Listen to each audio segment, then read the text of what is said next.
thanks for watching AquariumTech today, again. Like I said in my last video, this is one of those videos I can do pretty quick on the draw. I know I have a lot of people asking me about UV sterilizer stuff, since I kind of went over that in, I think it was one of the last videos I posted about the AA UV sterilizer, so I am going to try to go over that, guys, but there's going to be some complicated stuff in there, and I want to have my notes out. But anyways, today, another thing I've had a lot of requests for is basically stuff that goes back to basics. We're talking, you know, what kinds of filtration there are. We're talking about the nitrogen cycle, and etc., etc. And that's why I kind of made that short little, well, I shouldn't say short, but it was kind of a, I can still kind of consider it a ghetto how to set up a tank video.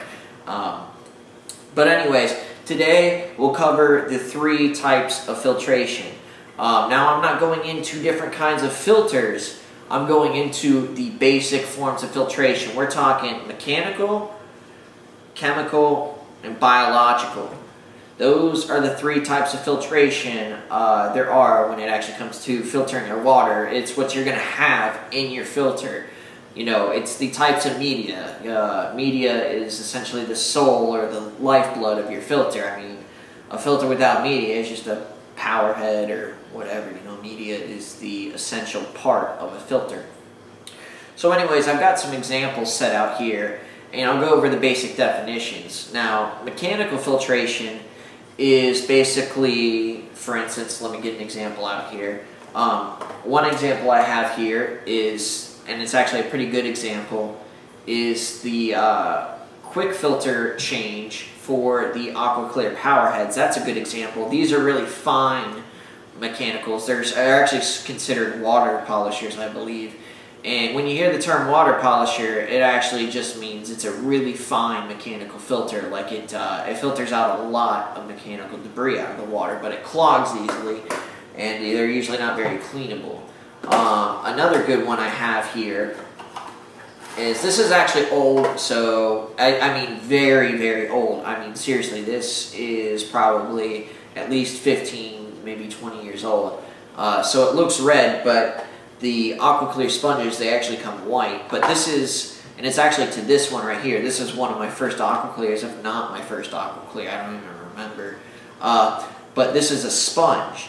And yes, originally they're supposed to be white, but not all sponges, just this one. Anyways, a sponge is a very common and very good form of mechanical filtration. As you can see, you know, water would flow through, and the redundancy of the sponge, you know, as water flows through, it'll catch particles and debris. And that's what mechanical filtration in itself is. Mechanical filtration is catching physical, you know, not necessarily stuff you can see, but you probably are going to see it. Physical debris stuff. We're talking leaves, the actual fish poop. I'm not talking about what it turns into, like ammonia or nitrite. I'm talking, you know, stuff you can see, essentially. That's the easiest way to put it, but like I said, it's not necessarily stuff you can see, you know, like dirt, dust, you know, even dead fish, dead plants, roots, fish food. That's all in itself what mechanical filtration takes out.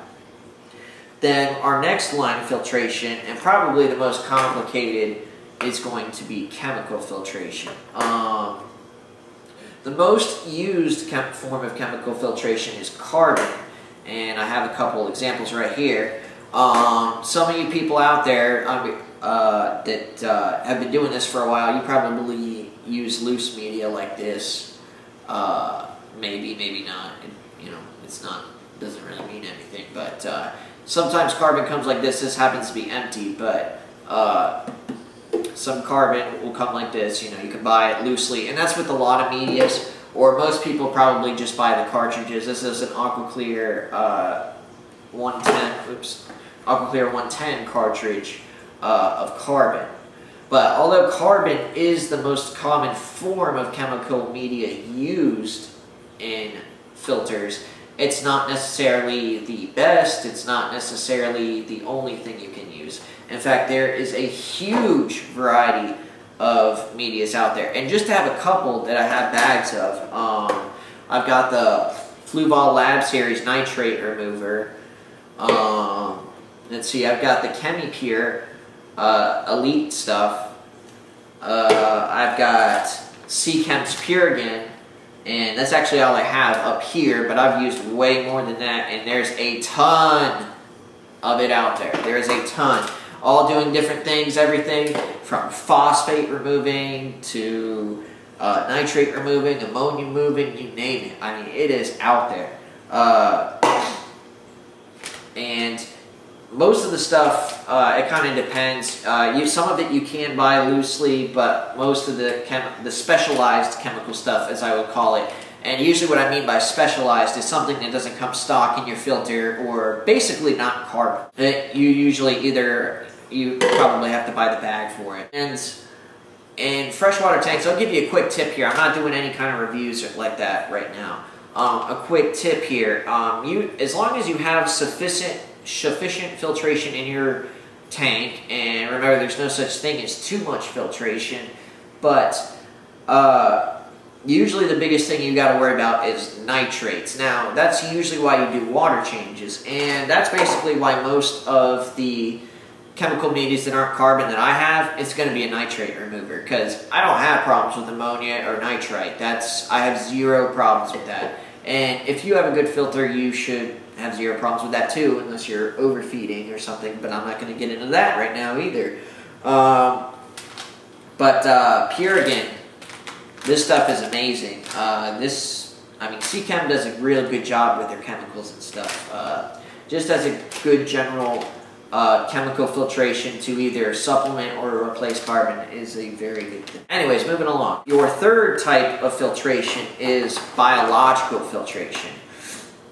Now, you probably hear a lot of talk about this when people talk about bioloads and stuff like that. They're talking either about how much waste their tank is producing, or, excuse me, how much bacteria their filter can grow. And obviously it's not going to be in exact numbers or anything. This is, whenever people talk about it, it's an approximation. But probably the most common thing, other than sponges, and I'll get into that in a second. I know I said it was for mechanical filtration, but I'll get into that in a second. Other than that is biomax. This is great stuff. There's a lot of different versions of it. Like I already know that like Marineland and API, they all have their own versions of this stuff. But essentially what this is just ceramic rings, and there's basically a bunch of tiny little holes in it. I actually have a bag here of it. There's a bunch of tiny little holes in these carbon rings. You're not going to be able to see it, but it's a very rough, coarse surface on these things. You can hear it when I rattle around the bag, and the bacteria essentially goes down into those and grows, and then you put them in your filter and the water flows, and of course it's supposed to take the fish waste out. And like I said, these are the most common form of biological filtration in your tank, but they have quite a few forms of this. Like I said, there's sponges. They have bioballs, which are really popular with people with sumps, salt water mostly, and they're just little pieces of plastic that have special grids on them, and they lock together, and they slowly catch bacteria. And the nice thing about something like that is that you never have to wash it, but the problem is that it takes forever to build biological filtration up on them. But with these ceramic rings, it's very, there's a reason they're very, used. It's because the bacteria grows quick. It's not very hard to upkeep. It doesn't get clogged that easily, Biological filtration in general in your filter is something you should try to never really touch or clean. Like me, on average, per filter, I probably only touch the biological filtration, especially in the canister filters, maybe once a year. Sometimes they go longer than that, sometimes it goes shorter, it kind of depends. And usually when you rinse this type of biological filtration, biomax, or even if you had bioballs or something else, you want to rinse it in old aquarium water, because your regular tap water is going to kill the bacteria what is in it. With this stuff, when you rinse it out, you're not necessarily trying to get it clean, you're just trying to get it unclogged per se. So you'll kind of see it where it's almost like covered. But it's also kind of a good thing too. The problem is when it gets covered is sometimes it's debris that's on it, not bacteria, and it'll clog all the mini holes that are in it where the bacteria grows and essentially suffocate it. So that's not good. And in fact, just to end this, I brought this super old AquaClear out just to kind of show you. It's a perfect demonstration of these stages of filtration. Most people you're going to have, and this is probably the best way to go, but is to have your mechanical filtration, which is the sponge. You got your carbon, which is the second stage, and your biomax, which is your third stage. And the reason for that is you've got your mechanical filtration. You want to get the debris out as soon as possible so it doesn't clog up anything else. Plus it can be bad for your motor. Of course, it depends where your motor is on the filter. It might not make a difference. But then you've got your carbon, which is usually there. It's going to help keep that biomax unclogged too. It's not really there for mechanical filtration, but it will do, some. I mean, it's there. So mechanically, physically speaking, it's there. So it's going to, block some of the stuff from getting to it. And then on top, you've got your biomax, of course, and that would be your last stage. That way, there's less chance of things getting caught in there, and your carbon's already kind of doing some of the work. So whether that's a good or a bad thing, that could be up for debate. But anyways, hopefully that helps. That's just a little demonstration there. Now, what I was saying earlier about sponges actually probably being the most used form for biological filtration. The easiest way to put this is anything that does mechanical filtration does biological filtration too. And the reason for that is because the good bacteria can grow on pretty much anything. And of course sponge is a prime form of that. When you put sponge filters, like I did the sponge filter video, when you put that in your filter or tank, I mean, it's obviously a prime growing ground. It's almost like the ceramic beads, except the ceramic beads are more concentrated. The ceramic beads, for biological filtration itself, or I shouldn't say ceramic beads, but ceramic rings, are more concentrated. It can hold more bacteria per capita, I guess you would say, per space. And so that's why, for purely biological filtration, the ceramic rings and stuff like that is going to be better, but sponges are also a prime form to grow bacteria. So, like I said, anything that does mechanical filtration does biological filtration, and that includes your chemical media to a certain extent. Before I end this video, something I wanted to add too, depending on your tank, chemical filtration is not always a need, though personally I always suggest it. It's not a need, but it's suggested.